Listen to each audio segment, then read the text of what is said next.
ये आजकल चल रहा है हमारे उत्तर प्रदेश में।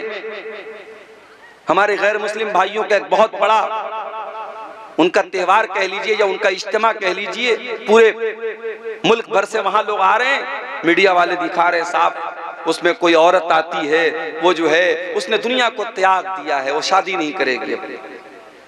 उसमें कोई बाबा जी आए, बाबा जी का हाथ ऐसे उठा हुआ है, मीडिया पर दिखा रहा था कि 12 साल से बाबा जी का हाथ ऐसे उठा हुआ है। मीडिया वाले बड़े खुशी से बड़े फख्र से बयान कर रहे हैं बाबा जी का हाथ 12 साल से ऐसे उठा हुआ है। जब हम इस तरीके के वीडियो देखते हैं, जब इस तरीके की खबरें देखते हैं, अल्लाह की कसम हमारा दिल तो शुक्र से बाग बाग हो जाता है। हमारे दिल में शुक्र का जज्बा पैदा होता है कि ऐ अल्लाह तेरा शुक्र है कि तूने हमें मुसलमान बनाया है, इस्लाम जैसी नेमत से तूने हमें नवाजा है। ऐ अल्लाह हमारे दीन के अंदर, हमारे मजहब के अंदर कोई ऐसी इबादत नहीं है जिस इबादत में इंसान के ऊपर अत्याचार किया गया हो, जिस इबादत में इंसान के ऊपर जुल्म किया गया। अल्लाह के नबी के एक सहाबी है, नाम नोट कर लो, उस्मान बिन मज़ऊन रज़ी अल्लाह ताला अन्हु। उनके दिल में एक मर्तबा ख्याल आया, शादी करूंगा, बीवी आएगी, बीवी को टाइम देना पड़ेगा, बच्चे पैदा होंगे, बच्चों को टाइम देना पड़ेगा, जितनी नमाज पढ़नी चाहिए उतनी नमाज नहीं पढ़ पाऊंगा, जितनी इबादत करनी चाहिए उतनी इबादत मैं नहीं कर पाऊंगा। उन्होंने इरादा कर लिया मैं कभी शादी ही नहीं करूंगा।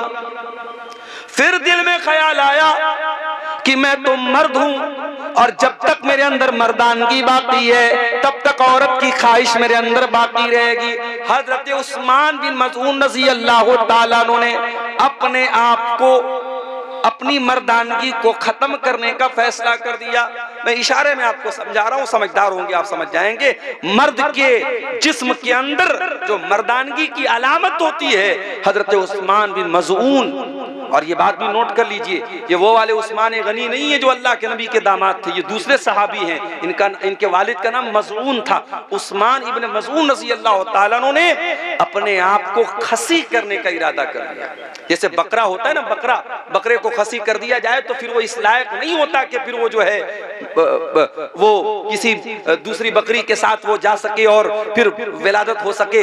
तो जिस तरीके से बकरे और जानवरों के अंदर खसी होता है, उस जमाने में चूंकि मेडिकल साइंस की तरक्की का दौर नहीं था, तो बाज लोग क्या करते थे, अपने आप को खसी कर लेते थे ताकि शादी की ख्वाहिशें उनके अंदर बाकी न बचे, मर्दानगी ही उनकी खत्म हो जाए। उस्मान इब्न मज़ऊन रज़ी अल्लाह ताला अन्हु ने अपने आप को खसी करने का इरादा कर लिया।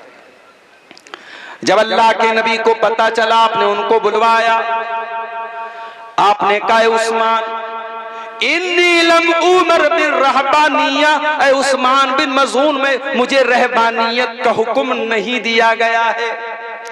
ऐ उस्मान, जिस दीन को मैं लेकर के आया हूं मेरे दीन के अंदर रहबानियत नहीं है।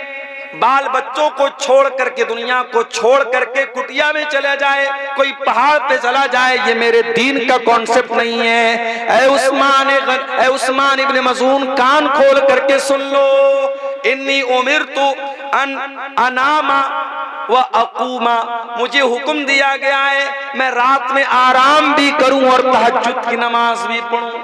मुझे हुक्म दिया गया है मैं रोजा भी रखूं और मैं बेरोजा भी रहूं, यानी कंटिन्यू नफिल रोजा न रखूं, कभी रोजा रहूं कभी ना रहूं, मैं कंटिन्यू रोजा न रखूं। नफिल रोजा की बात हो रही है। और मुझे निकाह करने का हुक्म दिया गया है कि मैं निकाह करूं, बीवी रखूं, बीवी रखने के लायक ना हो तो तलाक दे दूं। मुझे निकाह का और तलाक का भी मेरे शरीयत के अंदर ऑर्डर दिया गया है। और ऐ उस्मान बिन मज़ऊन, यही मेरी शरीयत है और यही मेरा तरीका है। फमन रगिबा अन सुन्नती फलैसा मिन्नी, जो मेरे तरीके से हट जाए उसका मुझसे कोई ताल्लुक नहीं है। ऐ उस्मान, कान खोल करके सुन लो, अगर तुम मेरे तरीके से हटना चाहते हो तो कान खोल कर मेरी वार्निंग सुन लो, फिर मुझसे कोई ताल्लुक नहीं रहेगा। हजरत उस्मान इब्न मज़ऊन रज़ी अल्लाह ताला अन्हु को अपनी गलती का एहसास हुआ, उन्होंने फौरन रुजू किया। एक और सहाबी थे, नाम नोट कर लो उनका भी, अब्दुल्ला बिन अम्र बिन आस रज़ी अल्लाह ताला अन्हु। बहुत नेक सहाबी, अल्लाह वाले सहाबी, रात रात भर नमाज पढ़ने वाले सहाबी, दिन में नफिल रोजा रखने वाले सहाबी, शादी हुई, बीवी के पास जा ही नहीं रहे, बीवी के पास जा ही नहीं रहे, बीवी का हक ही अदा नहीं कर रहे। बहू को ससुर ने देखा, 3-4 दिन के बाद बहू का चेहरा उतरा हुआ है, बहू ने बाल भी कंघी नहीं किया है। ससुर ने पूछा, भाई क्या बात है, तेरी नई नई शादी हुई है, तू ऐसा हुलिया क्यों बना के बैठी? कहा कि अब्बू आपके बेटे को मतलब ही नहीं है मुझसे, रात में नमाज पढ़नी है, दिन में रोजा रखना है, उनको तो बस रोजा रखना है, नमाज पढ़ना है, उनको बीवी से कहा मतलब है। ससुर समझ गए कि मसला क्या है, लेकिन बहुत सारी बातें बाप डायरेक्ट बेटे से नहीं बोल सकता। हजरत अब्दुल्ला के वालिद जो थे अम्र बिन आस, वो भी बहुत बड़े सहाबी थे, उन्होंने आकर के अल्लाह के नबी से कहा कि अल्लाह के नबी ऐसा ऐसा मामला है, मेरी बहू ने इशारे में बताया है कि मेरा बेटा अपनी बीवी की जरूरतें पूरी नहीं करता है, ऐ अल्लाह के रसूल आप मेरे बेटे को बुला करके समझाइए। अल्लाह के प्यारे नबी ने हजरत अब्दुल्ला को बुलवाया। आपने कहा, अब्दुल्ला मुझे पता चला है कि तुम रात रात भर नमाज पढ़ते हो। कहा, अल्लाह के नबी बिल्कुल सही बात है। आए अब्दुल्ला मुझे मालूम हुआ है तुम कंटिन्यू लगातार नफिल रोजा रखते हो। हाँ अल्लाह के नबी ये भी बिल्कुल सही बात है, मैं रोजा भी रखता हूँ, मैं रात रात भर नमाज भी पढ़ता हूँ।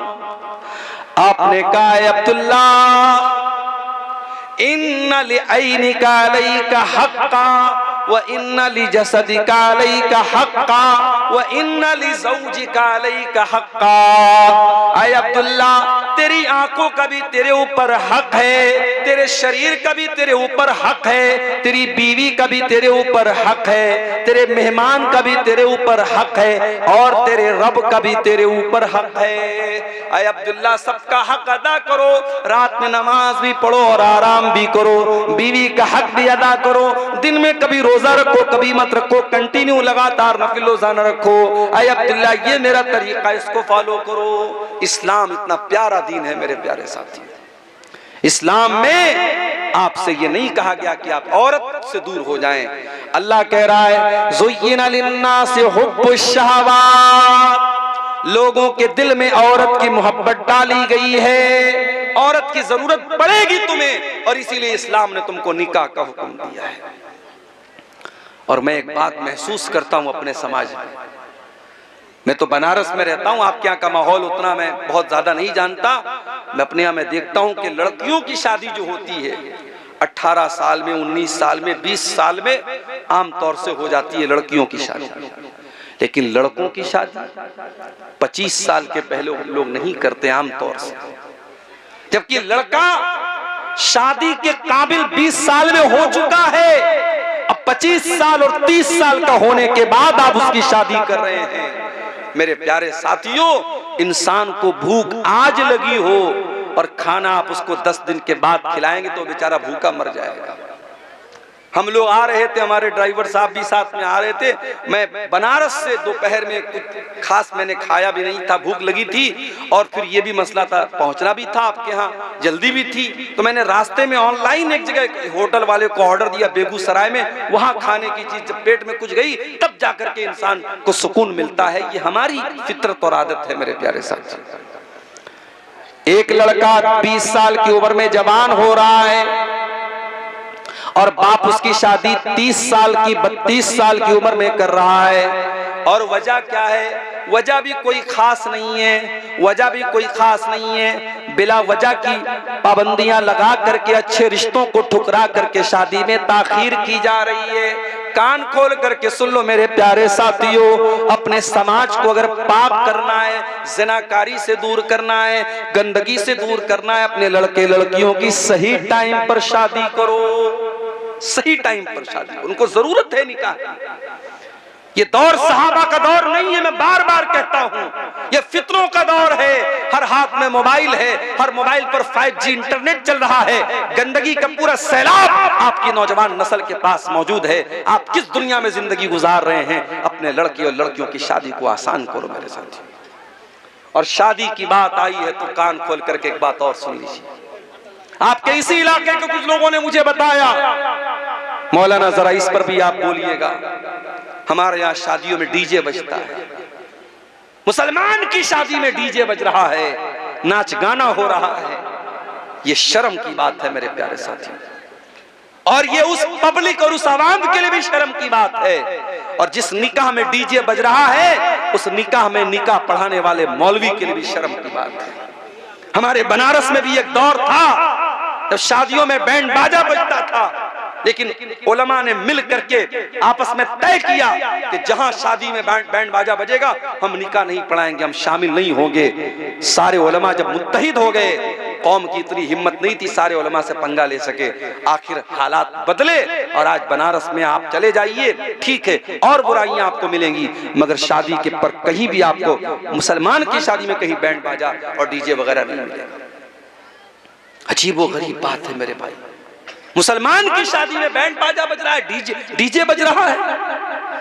मुसलमान की शादी में हल्दी की रस्म हो रही है, मुसलमान की शादी में तिलक की रस्म हो रही है, मुसलमान की शादी में मंगनी की रस्म पे दावतें हो रही हैं। अल्लाह के वास्ते मेरे प्यारे साथियों, उम्मत बहुत परेशान है, उम्मत बहुत परेशान है। उम्मत के कितने बच्चे भूख से मर रहे हैं, उम्मत की कितनी बेटियां गुर्बत की वजह से उनकी शादियां नहीं हो रही हैं, उम्मत के कितने टैलेंटेड बच्चे पैसा न होने की वजह से अपनी तालीम छोड़ रहे हैं। अगर आपके पास पैसा बहुत ज्यादा है, पैसा खर्च करने के बहुत रास्ते हैं, निकाह को आसान करो मेरे प्यारे साथियों।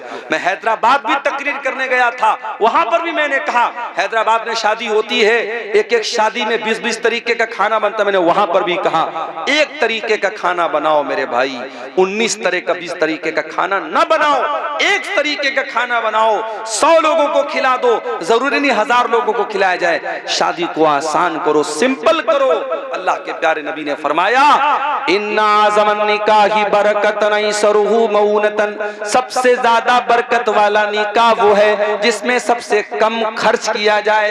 आपने ये भी फरमाया इज़ा खतब इलैकुम मिम्मन तरदौन दीनहु व खुल्क़हु, जब तुम्हारी लड़की के लिए ऐसा रिश्ता आ जाए, लड़का दीनदार है, लड़का बाखलाक है, फज़व्विजू, तो तुम अपनी लड़की की शादी उससे कर दो। हमारे यहाँ तो नहीं साहब, हम शेरशाबादी हैं तो शेरशाबादी में ही करेंगे, हम अंसारी हैं तो अंसारी में ही करेंगे, हम शेख हैं तो शेख में ही करेंगे।